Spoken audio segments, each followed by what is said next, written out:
ओम शांति। आज 2 जून 2025 के बाबा के अनमोल मधुर महावाक्य सुनेंगे। आज की मुरली में बाबा याद का महत्व बताते हैं, क्योंकि मुरली से पहले गीत बजा है, जो पिया के साथ है उनके लिए ज्ञान बरसात है। तो बाबा कहे, ज्ञान सागर के साथ जब तुम हो तो ज्ञान की बरसात तो होती ही है, परंतु जैसे ही तुम याद में रहते हो तो बाप के साथ का अनुभव करते हो। इतना ही नहीं, लेकिन उस याद के कारण ही विकर्म भी विनाश होते हैं। तो बाबा कहे, ज्ञान के सागर बाप आकर तुम्हें बहुत दूरांदेशी बना देते हैं, अर्थात पूरे चक्र का दूर का ज्ञान बच्चों को देते हैं कि सतयुग के अंदर एक ही आदि सनातन देवी देवता धर्म था। लेकिन बाबा ने एक प्रश्न पूछा है, क्या देवताएं ये समझते होंगे कि हम देवता धर्म के हैं? नहीं। क्यों? क्योंकि बाबा कहे, जब और धर्म होते हैं तो परिचय के लिए बताना पड़ता है कि ये इस धर्म का है, ये इस धर्म का है। लेकिन जहां और कोई धर्म ही नहीं है, एक ही धर्म है, तो वहां ये परिचय देने की भी बात नहीं होती कि ये देवता धर्म के हैं। सहज भाव से एक ही देवी देवता धर्म में सभी होते हैं। बाकी बाबा कहे, सतयुग के अंदर भारत अविनाशी खंड है, वहां ही देवताओं का राज्य है। बाकी सारी पृथ्वी जो है वो जलमयी हो जाती है, क्योंकि इतनी बड़ी पृथ्वी पर देवताएं क्या करेंगे। इसलिए भारत खंड ही रहता है। तो सुनते हैं आज के बाबा के अनमोल मधुर महावाक्य। ओम शांति। मीठे बच्चे, याद में रहो तो दूर होते भी साथ में हो। याद के साथ का भी अनुभव होता है और विकर्म भी विनाश होते हैं। याद से साथ का भी अनुभव होता है और विकर्म भी विनाश होते हैं। आज की मुरली से प्रश्न है, दूरदेशी बाप बच्चों को दूरांदेशी बनाने के लिए कौन सा ज्ञान देते हैं? उत्तर, आत्मा कैसे चक्र में भिन्न भिन्न वर्णों में आती है, इसका ज्ञान दूरांदेशी बाप ही देते हैं। तुम जानते हो, अभी हम ब्राह्मण वर्ण के हैं। इसके पहले जब ज्ञान नहीं था तो शूद्र वर्ण के थे, उसके पहले वैश्य वर्ण के थे।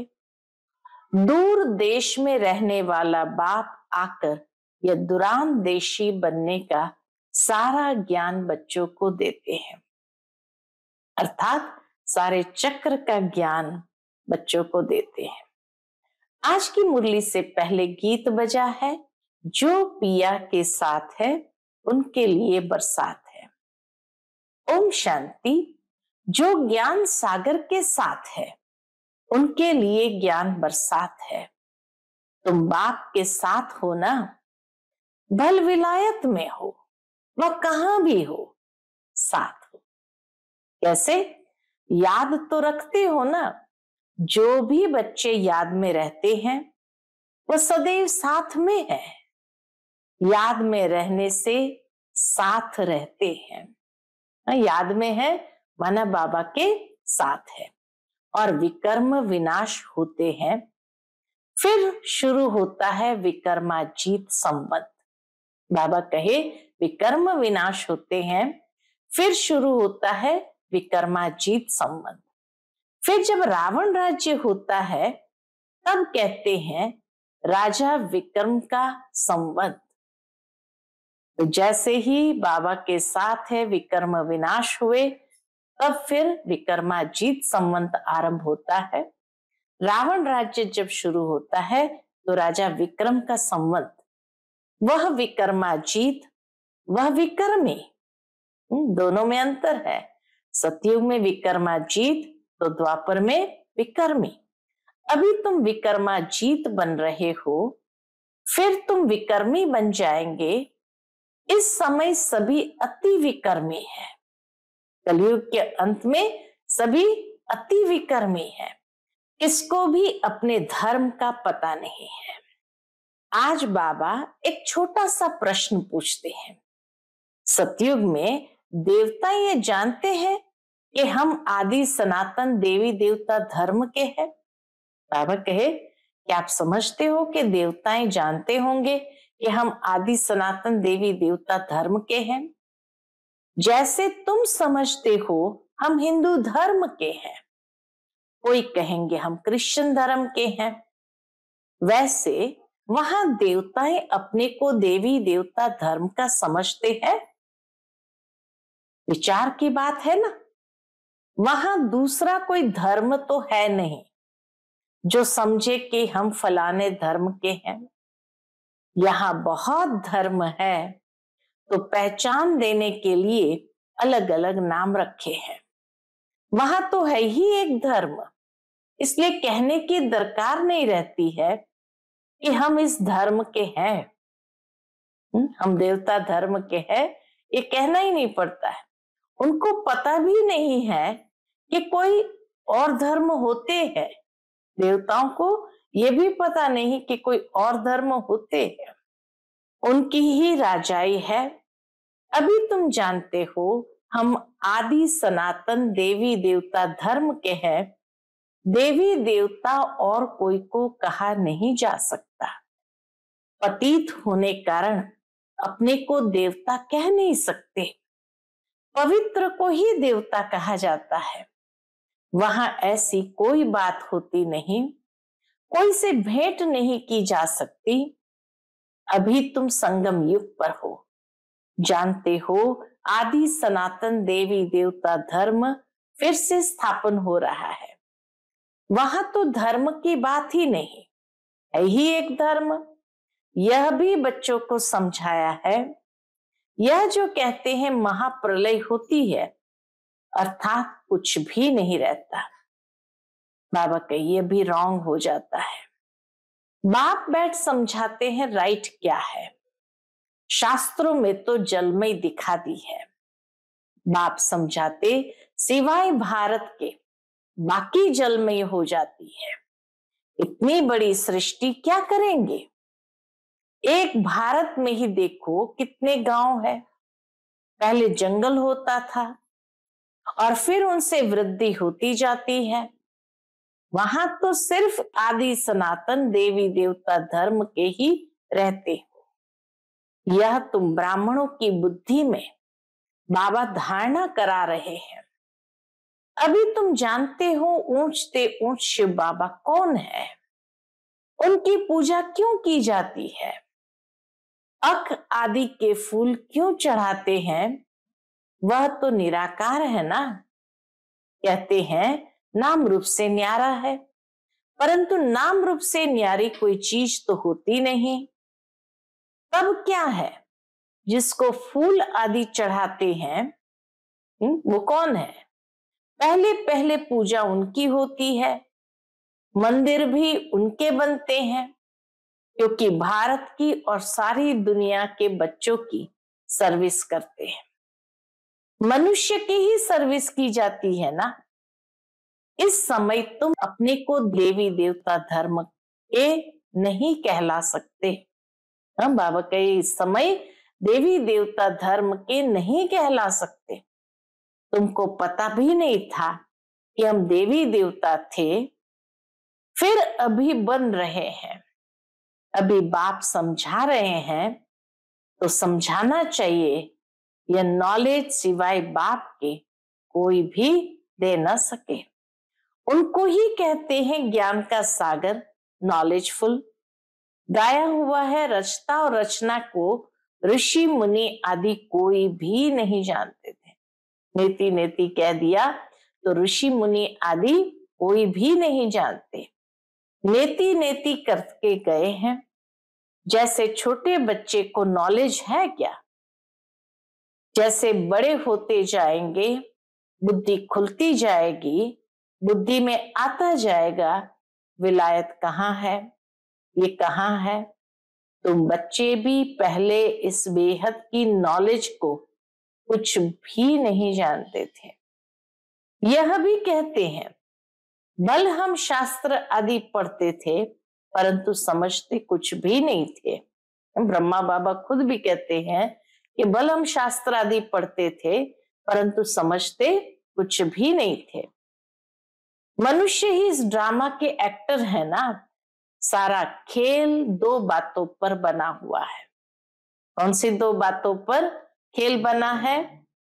भारत की हार और भारत की जीत।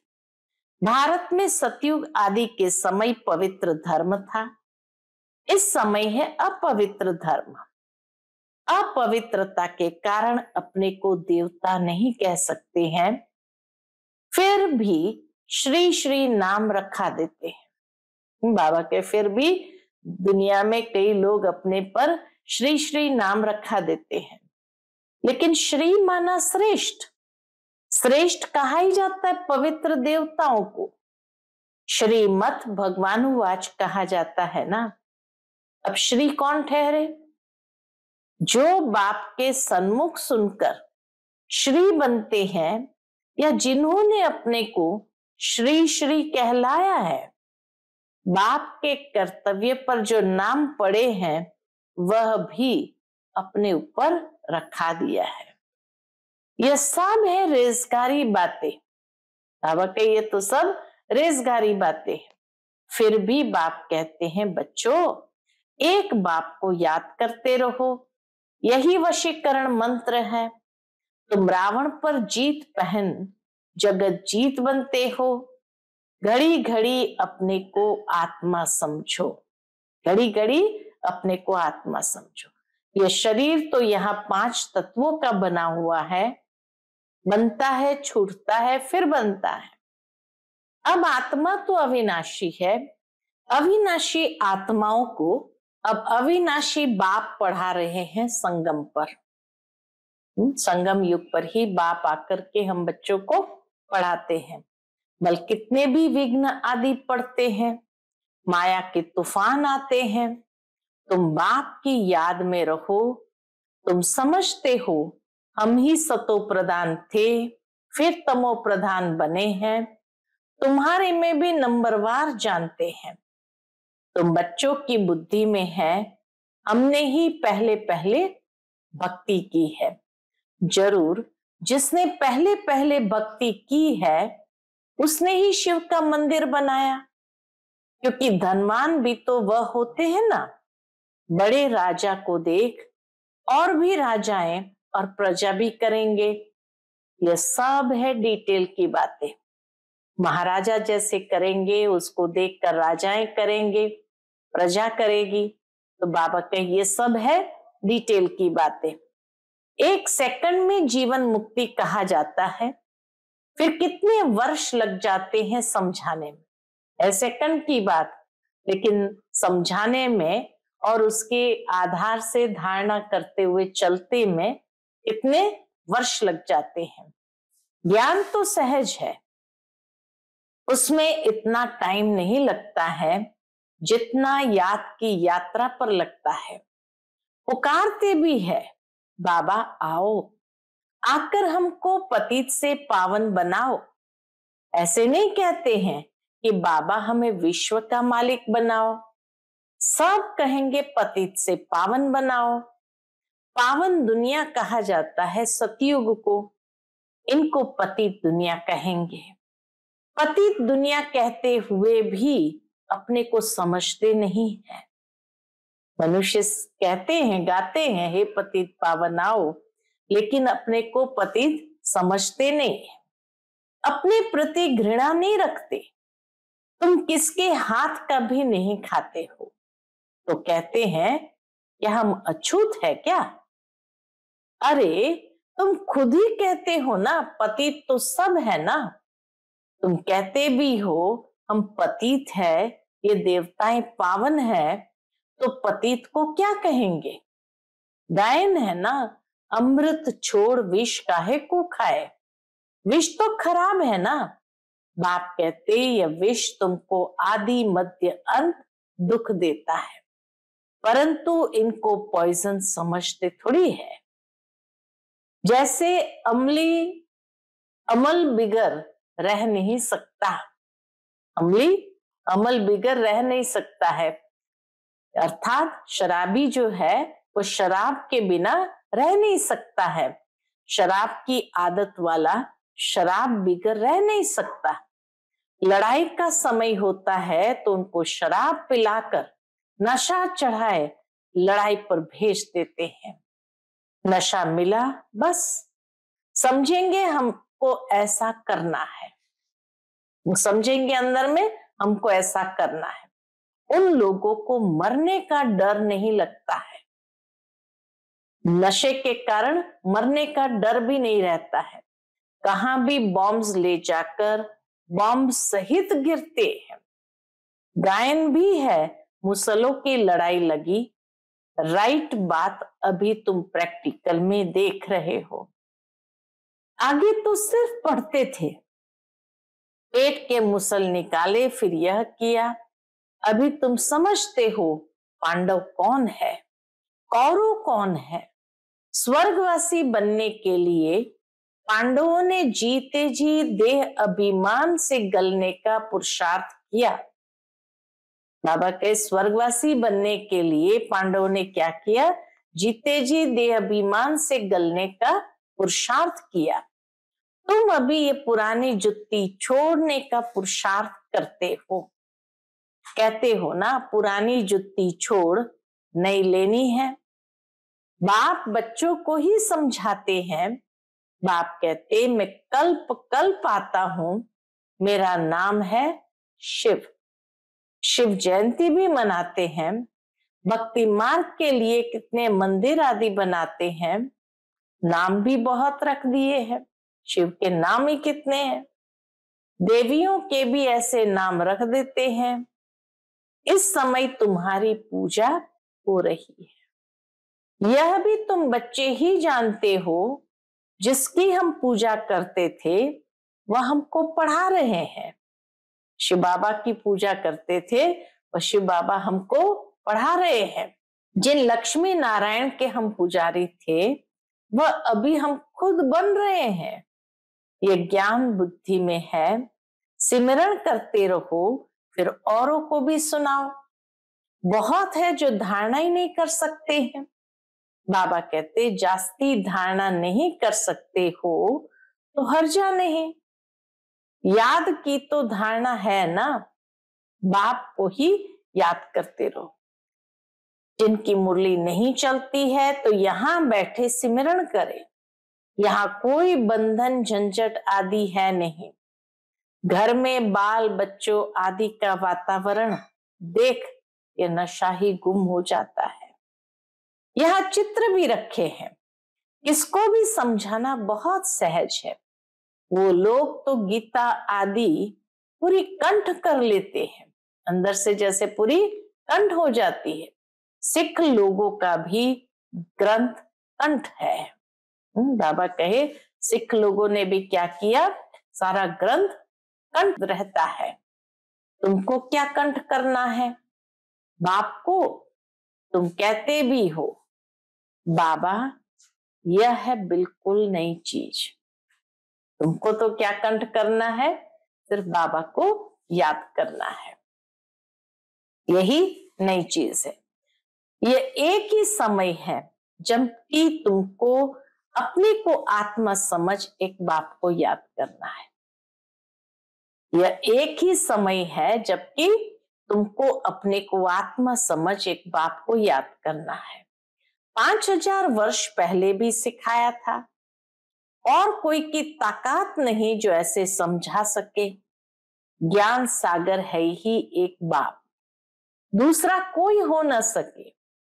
ज्ञान सागर बाप ही तुमको समझाते हैं। आजकल ऐसे भी बहुत निकले हैं जो कहते हैं हमने अवतार लिया है। इसलिए सच की स्थापना में कितने विघ्न पड़ते हैं। परंतु गाया हुआ है, सच की नाव हिलेगी डुलेगी लेकिन डूबेगी नहीं। अब तुम बच्चे बाप के पास आते हो तो तुम्हारे दिल में कितनी खुशी रहनी चाहिए। आगे यात्रा पर जाते थे तो दिल में क्या आता था? अभी घर बार छोड़ यहाँ आते हो तो क्या ख्यालात आते हैं? हम बाप दादा के पास जाते हैं, बाबा बता देते हर एक के मन की बात। हम बाप दादा के पास जाते हैं, बाप ने यह भी समझाया है, मुझे सिर्फ शिव बाबा कहते हैं, जिसमें प्रवेश किया है वह है ब्रह्मा। बिरादरी होती है ना, पहले पहले बिरादरी ब्राह्मणों की है, फिर देवताओं की बिरादरी हो जाती। अभी दूर देशी बाप बच्चों को दुरान देशी बनाते हैं। तुम जानते हो आत्मा कैसे सारे चक्र में भिन्न भिन्न वर्णों में आई। बाबा कही ये बात तुमने अच्छी तरह समझ लिया कि आत्मा कैसे सारे चक्र में भिन्न भिन्न वर्णों में आई। देवता, क्षत्रिय, वैश्य, शूद्र, फिर ब्राह्मण। इसका ज्ञान दुरान देशी बाप ही देते हैं। तुम विचार करेंगे, अभी हम ब्राह्मण वर्ण के हैं, इसके पहले जब ज्ञान नहीं था तो बाबा कहे जब ज्ञान नहीं था तो शूद्र वर्ण के थे। हमारा है ग्रेट ग्रेट ग्रैंडफादर, ग्रेट शूद्र, ग्रेट वैश्य, ग्रेट क्षत्रिय, उनके पहले ग्रेट ब्राह्मण थे। अब यह बातें सिवाय बाप के और कोई समझा न सके। इसको कहा जाता है दुरान देशी का ज्ञान, अर्थात दूर का 5000 साल तक का ज्ञान। तो दूर कितना हो गया, तो इसको कहा जाता है दुरान देशी का ज्ञान। अब ये बातें सिवाय बाप के और कोई समझा न सके, इसको कहा जाता है दुरान देशी का ज्ञान। दूर देश में रहने वाला बाप आकर दूर देश का सारा ज्ञान देते हैं, इसको बच्चों को। तुम जानते हो हमारा बाबा दूर देश से इसमें आते हैं, ब्रह्मा बाबा में आते हैं। यह पराया देश, पराया राज्य है। शिव बाबा को अपना शरीर नहीं है और वह है ज्ञान का सागर। स्वर्ग का राज्य भी उनको देना है, श्री कृष्ण थोड़ी देंगे, शिव बाबा ही देगा। श्री कृष्ण को बाबा नहीं कहेंगे, बाप राज्य देते हैं, बाप से ही वर्षा मिलता है। अभी हद के वर्षे सब पूरे होते हैं। सतयुग में तुमको ये मालूम ही नहीं रहेगा कि हमने यह संगम पर 21 जन्मों का वर्षा लिया हुआ है। बाबा को ये बात भी मालूम नहीं रहेगी। ये अभी जानते हो हम 21 जन्म का वर्षा आधा कल्प के लिए ले रहे हैं। 21 पीढ़ी यानी पूरी आयु। जब शरीर बूढ़ा होगा तब समय पर शरीर छोड़ेंगे। जैसे सर्प पुरानी खाल छोड़ नहीं ले लेता है, जैसे सर्प पुरानी खल छोड़ नहीं ले लेते हैं, हमारा भी पाठ बजाते बजाते ये चोला पुराना हो गया है। तुम सच्चे सच्चे ब्राह्मण हो, तुम्हें ब्रह्मरी कहा जाता है। तुम कीड़े को आप समान ब्राह्मण बनाती हो। तुम्हें कहा जाता है कि कीड़े को ले आकर बैठ भूभू करो। ब्रह्मरी भी भूभू करती है। फिर कोई को तो पंख आ जाते हैं, कोई मर जाते हैं। मिसाल सब अभी के हैं। तुम लाडले बच्चे हो, बच्चों को नूरे रत्न कहा जाता है। बाप कहते हैं नूरे रत्न। तुमको अपना बनाया है तो तुम फिर हमारे हुए ना। ऐसे बाप को कितना याद करेंगे, पाप कट जाएंगे। और कोई को भी याद करने से पाप नहीं कटेंगे, न और कोई देवताओं को याद करने से पाप कटते हैं, न कोई धर्म पिता को याद करने से पाप कटते हैं, बाबा के सिर्फ बाप को याद करने से ही पाप कट जाएंगे। अच्छा, मीठे मीठे सिक्के दे बच्चों प्रति माता पिता बाप दादा का याद प्यार और गुड मॉर्निंग। रूहानी बाप की रूहानी बच्चों को नमस्ते। हम सब रूहानी बच्चों की रूहानी माता पिता बाप दादा को याद प्यार, गुड मॉर्निंग और नमस्ते। नमस्ते, शुक्रिया बाबा, शुक्रिया। आज की मुरली से धारणा के लिए मुख्य सार है, जीते जी देह अभिमान से गलने का पुरुषार्थ करना। इस पुरानी जुत्ती में जरा भी ममत्व न रहे। दूसरी पॉइंट, सच्चा ब्राह्मण बन कीड़ों पर ज्ञान की भू भू कर उन्हें आप समान ब्राह्मण बनाना है। उन्हें आप समान ब्राह्मण बनाना है। आज का बाप दादा का मधुर वरदान हम बच्चों के प्रति है, अमृत वेले का महत्व जानकर खुले भंडारे से अपनी झोली भरपूर करने वाले तकदीरवान भव। अमृत वेले का महत्व जानकर खुले भंडार से अपनी झोली भरपूर करने वाले तकदीरवान भव। अमृत वेले वरदाता भाग्य विधाता से जो तकदीर की रेखा खिंचवाना चाहो खिंचवा लो, क्योंकि उस समय भोले भगवान के रूप में लवफुल है। इसलिए मालिक बनो और अधिकार लो। खजाने पर कोई भी ताला चाबी नहीं है। उस समय सिर्फ माया के बहानेबाजी को छोड़ एक संकल्प करो कि मैं जो भी हूं, जैसी भी हूं, आपकी हूं। मन बुद्धि बाप के हवाले कर तख्त नशीन बन जाओ, तो बाप के सर्व खजाने अपने खजाने अनुभव होंगे। आज का स्लोगन है, सेवा में यदि स्वार्थ मिक्स है तो सफलता भी मिक्स हो जाएगी। इसलिए निस्वार्थ सेवाधारी बनो। आज का व्यक्ति इशारा, आत्मिक स्थिति में रहने का अभ्यास करो, अंतर्मुखी बनो।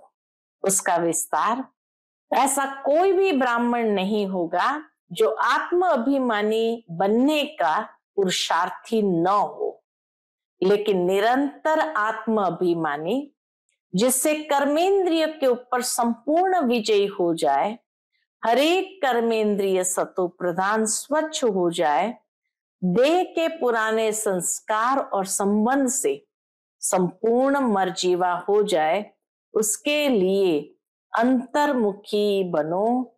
इस पुरुषार्थ से ही नंबर बनेंगे। बाबा कहे, हरेक कर्मेंद्रिय सतो प्रधान स्वच्छ हो जाए, देह के पुराने संस्कार और संबंध से संपूर्ण मर्जीवा हो जाए, इसके लिए अंतर्मुखी बनो। इसी पुरुषार्थ से ही नंबर बनेंगे। शांति, ओम शांति।